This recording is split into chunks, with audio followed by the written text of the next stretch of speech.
Come on now. Cette semaine, dans le petit monde médiatico-politique, on a entendu ça.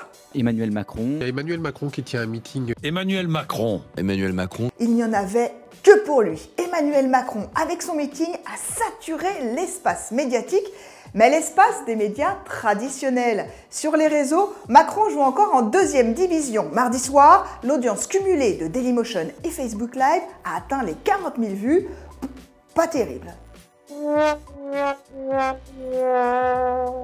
Alors pourquoi les masses médias se sont-ils excités comme ça?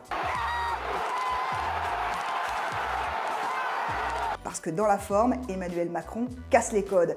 Des prompteurs invisibles à la Obama, pas de pupitre et des micro-cravates à sa veste, ça ressemble de plus en plus aux keynotes d'Apple.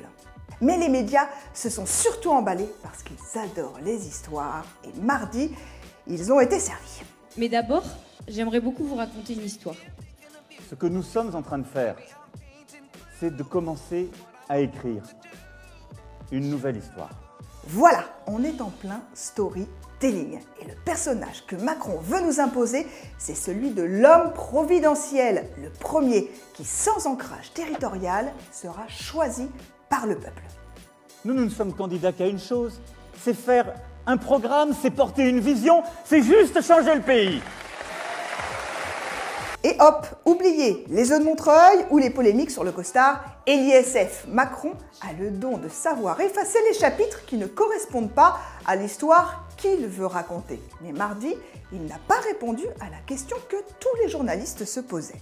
Va-t-il sauter le pas? Combien de temps Emmanuel Macron va-t-il pouvoir rester au gouvernement? Est-ce qu'il va être un candidat officiel pour 2017?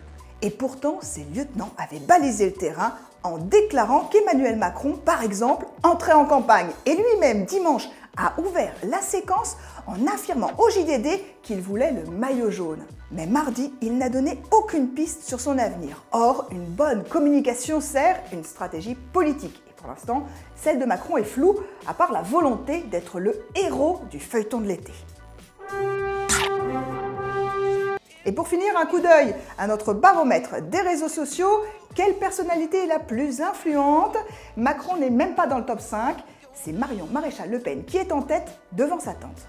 Common, vous ne verrez plus jamais la politique comme avant. Rendez-vous à la rentrée. Come on now.